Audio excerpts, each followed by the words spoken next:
All right, let's get going and talk some lawnmower economics. This video actually comes up from a comment that was given by a Scott Hillegas.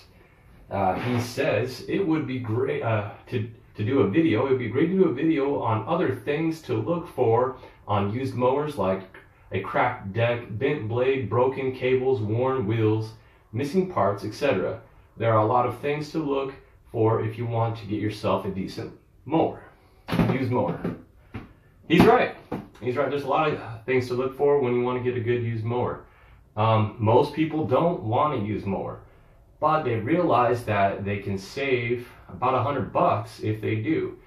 And maybe that thing will last them another 5 years or so. So, this is the lawnmower economics. Let's say I buy one lawnmower and it's a dud. And I buy my lawnmowers cheap.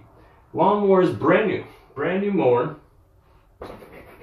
On the new, you're gonna have to spend around $200 right off the bat. You're spending $200 for this bad boy right here. Okay, that's a lot of money. So what I figured a little while ago is, hey, I can cut the customer's cost and make money as well. Here's how. So many people have a lawnmower in their backyard which they are no longer using because it no longer works, and they just leave it back there, or they try to throw it out and see if the trash man will take it, hopefully.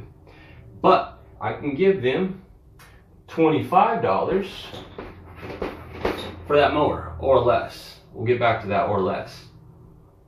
I can give them 25 bucks, and then I can put maybe $5 worth of parts inside of it, so that now my cost is now at $30. But I could take that mower, even put a 30-day warranty on it, and resell it for a minimum of $95. So what's that? I just made a $65 profit, right? 65 bucks. So with Snap and Shop, 65 bucks, go ahead and buy myself another mower. And then I'm back down to what? 35. So I'm still profiting. You do that over and over and over again, pretty soon you got a business. It's pretty much how I started. Now, he wants to know about all these things to look at. Well, Scott, this is where when somebody brings me a mower, I'm going to take a look at it and I'm going to haggle it. I'm not going to pay full price unless I have to, unless it's a really good mower, unless they deserve it.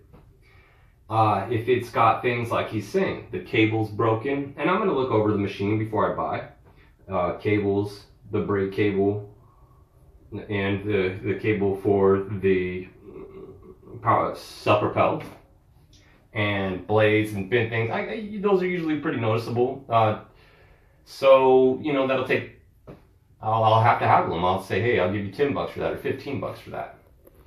And then I get a higher profit if I do fix the machine. If I don't fix the machine, hey, I'm SOL. So what I want to happen is the majority of the mowers get fixed. So I was fixing dozens of mowers, and then there was a bad day. It was a really bad day. It was a rain day, and I'm like, I got piles full of junk, and there's not one full lawnmower here, but I need money. So what I do? I did what anybody would do. I took 3 or 4 mowers and took them apart and put it together to make one lawnmower. And after that, hey, I'm making money. Wow, there's something to this. So most of the mowers are compatible. Briggs & Stratton's all compatible with Briggs & Stratton.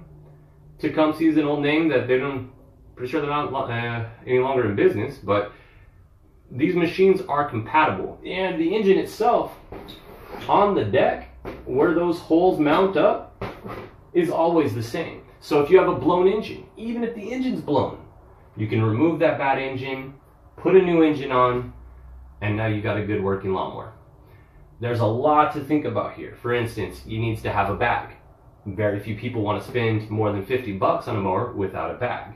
That becomes a part of one of the things that you're going to want to sell machines and make money. and your location. If you're located in Alaska, no. But if you're in California, Florida, some of the more southern states, yeah, there's money to be made. Location is a big part of trying to set up any kind of business. So yeah, you're gonna need to make money, and the economics of lawnmowers stands at about half. You can sell a good used lawnmower for about half the price of the new one, and go ahead and resell it. I mean, if you're just looking at one for your own, just go to the swap meet. Go to a thrift store. Go to a yard sale, and you're gonna find one, and then you can fix it up if you know how to check compression and whatnot, and you'll get a good used machine. But if you want to make money and you want to do it as a side gig, you're gonna probably buy them for about 25 bucks. And then you're gonna haggle them. And then the parts that you're gonna get initially, I didn't even replace brakes, which is probably a bad idea, but I was using a spring to hold the thing, and I said, hey, if you want, when you're ready to turn it off, spring this closed for 2 seconds and it's off. You know, and you could swap out parts mower for mower until you have a good machine to sell. And that's how you turn a profit.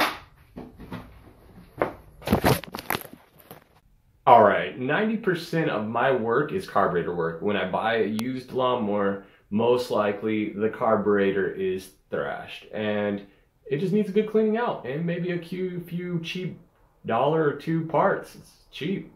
So that's why I can feel confident in buying machines that are even broken and not working, because most of the time it's not working because the carburetor is clogged and it's varnicized, and all the gasoline has gone bad inside of it. Now, there's some weird jobs that require odd parts.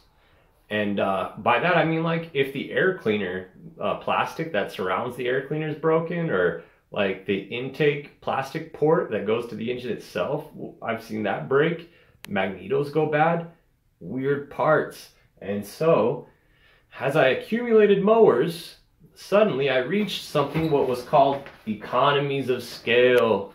So, economies of scale is when when your business grows and you become bigger, you're able to buy things at a cheaper price because you can buy more of them. Also, as I grew, I was having more parts. Any part. I had a guy come over to my shop, was from another lawnmower shop that knew me, and he had a Honda lawnmower that the crank was bent, and he decided it was a great idea to bend it back with a sledgehammer, which works in some cases, but for that specific engine on that Honda, no. So the sump was broken, and guess where he went to find the part? Numero uno. Because I had the parts, and he knew that I had so many parts, I most likely had it, and I did have it. So that's where you get into things there. Alright, when you're dealing with customers, you got to put yourself in their shoes. You got to consider, what are they looking for? What do they want? So I'm going to apply this to mowers, but you can apply it to other fields. The first thing that a customer is going to look at and want to see is that the mower is clean, that it looks good, there's no rust, there's no cracks in the deck. Missing parts is obvious, but it's got to look good. It's got to look, maybe not like the day you bought it, but it's going to look pretty good. Because if it's a dirty mower, it doesn't look good, they're already ready to go back in the car and go find something else. Second thing is, does the mower have a bag? It puts a lot of price on that mower. I've already said it, but I had a real tough time selling anything for more than 50 bucks without a bag. So that is an accessory that's necessary. Does it start first pull? Is it a good working machine? So prime it real good and make that bad boy start first pull. Don't let your customer do it unless they're insistent, because they most likely will take 2-3 times. I made sure my mowers run when I pull that cord. The fourth one here is, what kind of brand is it? Is it a Briggs & Stratton? Is it a Honda? Now my Hondas, I was able to sell Hondas at 150 and up. a little, you know, even for a used machine, you can get half the price. Used stuff goes for about half if it's good. So brand does make a difference. And if it's self-propelled, you're gonna get a little bit more money. I was selling self-propelleds. I can sell self-propelleds about $155. The color. If it's red, it's gonna sell quick. And if it's black, it's gonna sell all right. I've never seen a white lawnmower before. But this takes me to one of the points. I clean my machines so that they'll sell for the right price, and then I do one more. I'll go ahead and paint them. If it's a red mower and the paint job's pretty bad, I'll go ahead and get some nice Krylon or Rust-Oleum paint with a gloss on it, and I'll cover the whole thing. And then, if it doesn't even need that, here's the trick. This is the ticket. Write this down. Okay? Clear gloss. Clear gloss makes every mower, everything that looks dull and nasty, shine. You can do that with WD-40, but it's not as good.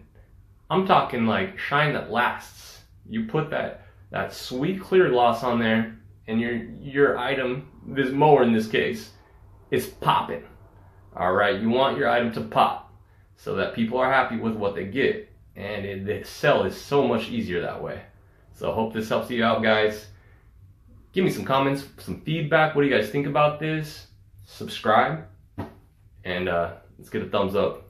All right, have a great day.